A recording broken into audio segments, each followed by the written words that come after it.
శ్రీశైలం అదే కదా. Lawyer వెళ్ళాడనుకుంటే case వచ్చింది. కేసు కాదు, లూసు. మనకు పోటీకి ఎవరో సౌండ్. అయ్యో, లూసే కాదు, అతని పేరు శ్రీశైలం. సెక్యూరిటీ శ్రీశైలం. అనుమానాల పుట్ట కుక్కలాగా వాసన పట్టేస్తాడు నా మేనమావ. అప్పుడు కుక్క మావయ్యని పిలవచ్చు. హాయ్ మావయ్య. నాకు అనుమానం మొదలెట్టావా? ఉండేది, కానీ ఇప్పుడు లేదు. జానకిని పెళ్లి చేసుకునేవాడు మంచివాడా లేకపోతే చెడ్డవాడా అని. గెడ్డం సూపర్, నువ్వేగా. వంటవాడా? శ్రీశైలం సిగ్గు చెట్టురా, సిగ్గు చెట్టు. మా వారు ఈయన. బ్రదర్, గడ్డం లేకుండానే సూపర్. Okay, thank you. వంటవాడికి నచ్చుంది, నీకు నచ్చుందా? అతను లాంటి నత్తి కాదండి, అతను ఒరిజినల్ నత్తి. మీరు రండి. బావా, నాకు మళ్ళీ అనుమానం మొదలైంది.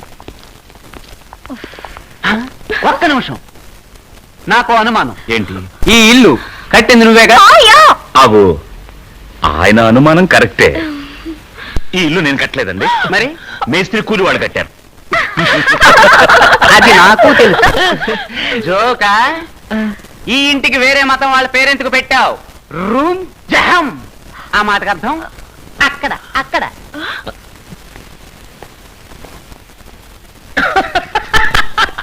నూర్ మహల్ అండి అది. అలా చూసినా నేను చెప్పిందే కరెక్ట్ గా. ఎందుకు ముస్లిం పేరు పెట్టావు? ఎవరు భయపడాల్సింది లేదు, ఎవరు సందేహపడాల్సిన అవసరము లేదు. ఈ ఇంటికి నేను ఎందుకు ఈ పేరు పెట్టానో తెలుసా? ఎందుకు ఎందుకు చెప్పరా. నా ప్రియమైన భార్య జానకి కానుక షాజహాన్ నూర్జహాన్ కి తాజ్ మహల్ కట్టించినట్టు నూర్ మహల్ కట్టించాలనుకున్నాను. ఒక మహల్ కట్టించి దానికి నూర్ మహల్ అని పేరు పెట్టాను. అయినా తెలుగు పేరే పెట్టుండాల్సింది.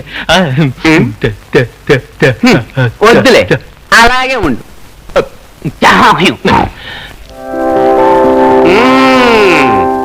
నా మనవుని చూసావట్రా?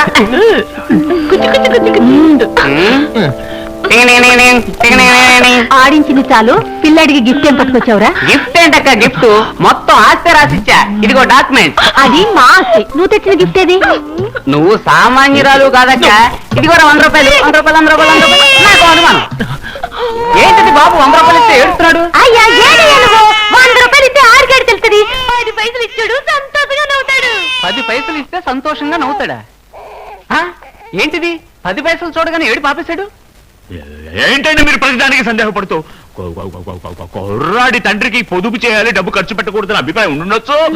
అదే అభిప్రాయం కుర్రాడి కూడా వచ్చి ఉండొచ్చు కదా. ఏంటి బ్రదర్, వీడెవరు పిల్లడు అన్నట్టుగా మాట్లాడుతున్నావు? వీడు నేను కన్నవాడు, నా పేరు నిలుపుతాడు. పేరేంటి? అదే కదా, నేను వచ్చినప్పటి నుంచి గుమ్మడి పండు అంటున్నాను, మీరేమో బడవాన్ని పిలుస్తున్నారు. ఇంతకీ అబ్బాయి పేరేంటన్నా? చిన్నపిల్లని మామని ఎలా పిలుస్తా? అదే మా బాబు పెరిగి పెద్దవాడి ఆ తర్వాత పెరిగి పెద్దవాడైన తర్వాత ఎవరో వీడిని మామ అని పిలుస్తారా? లోపల మనమే పిలిస్తే పోలా?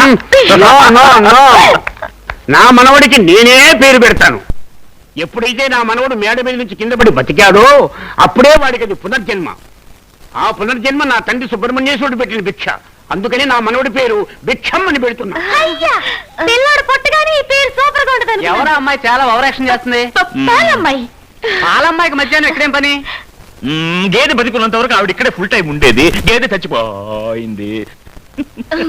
ఇప్పుడు వేరే గేదె కొనే వరకు ఆవిడ ఇక్కడే ఉంటుంది. పిల్లాడు పుట్టినప్పుడు అసలు ఈ పాలమ్మాయి పక్కన ఎందుకుంది? ఊరుకోరా, ఈవిడే కదా పురుడు పోసింది. పాలమ్మాయి పురుడు పోసిందా? ఏంటండి మీరు, డాక్టర్ పురుడు పోసింది, ఈవిడ పక్క నుండి చూసింది. అక్క, నాకు అనుమానం. నాకు అనుమానం. ఏంటి? నువ్వు స్నానం చేసావా? లేదు. వెళ్ళి ఆనంద్ చెయ్యి.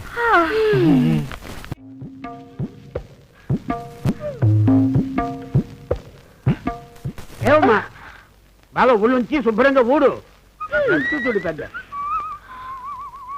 ఏంటి మామయ్య, ఏంటి పని పిల్లతో గొడవ పడుతున్నారు? నీకేమైనా కావాలంటే నాకు చెప్పండి. ఏడలుడు ఆస్ట్రే కనపడం లేదని వెతుకుతున్నా. ఆస్ట్రే అదే ఫ్లవర్ వాస్ పాల్దాడ.